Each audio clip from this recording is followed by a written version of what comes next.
एक राजा था, उसका पुत्र गुरु के पास विद्या पढ़ता था। जब राजा की अवस्था अधिक हुई, राजा ने विचार किया अब इसे मोह ममता को त्याग कर तप करना चाहिए, और मंत्रियों को बुलाकर सब राज्य का प्रबंध कर दिया और राज सिंहासन का अधिकार पुत्र को देना चाहा।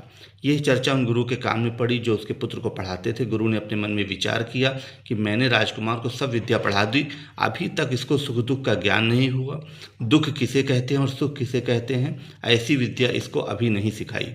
अभी तो ये मेरे वश में है, मैं सब कुछ कर सकता हूँ, और जब ये अपने वश में हो गया तो मैं कुछ नहीं कर सकता, और जो ये ऐसा ही रहा तो न जानिए किसको दुख दे। यह सोच समझकर उसको अपने पास बुलाकर 5-7 सौंटी ऐसी शक्ति से मारी कि शरीर की सब खाल उड़ गई और रुधिर बहने लगा। इतने पर भी एक कोठरी में बंद कर दिया, जो तत्काल उपाय भी ना हो सके, और जब वह रोया तो रोने भी न दिया। 2 पहर तक बंद रहा। जब उसको खोल दिया और 4 लड़कों के साथ राजकुमार को राजभवन में राजा के पास भेज दिया। राजकुमार ने अपने पिता से सब वृत्तांत कहा कि बिना किसी अपराध के गुरु ने मुझे मारा और अपना तब शरीर दिखाया। राजा ने देखा तो सोंटी जहाँ की तहाँ उछल रही है, रक्त बह रहा है। राजकुमार की यह दशा देखकर उसके पिता को बड़ा क्रोध आया और कोतवाल को आज्ञा दी कि उस ब्राह्मण को अभी पकड़कर सूली दे दो।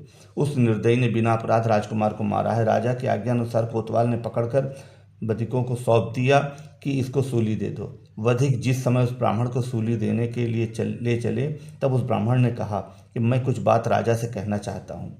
वधिक बोले, चल। ब्राह्मण ने राजा से कहा कि मुझको सूली की आज्ञा किस लिए हुई? आपने मुझको राजकुमार के पढ़ाने के लिए नियत किया था या सूली देने के लिए? राजा ने कहा कि क्या हमने बिना अपराध मारने के लिए कह दिया था? ब्राह्मण बोला कि मैंने नहीं मारा।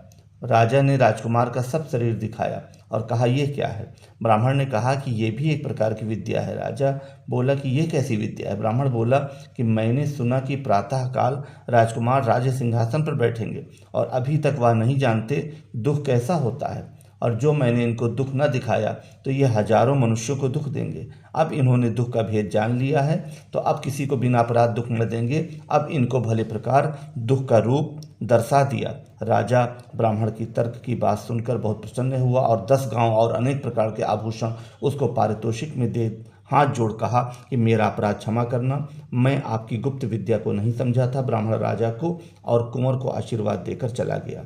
देखो पहले ब्राह्मण कैसे चतुर होते थे।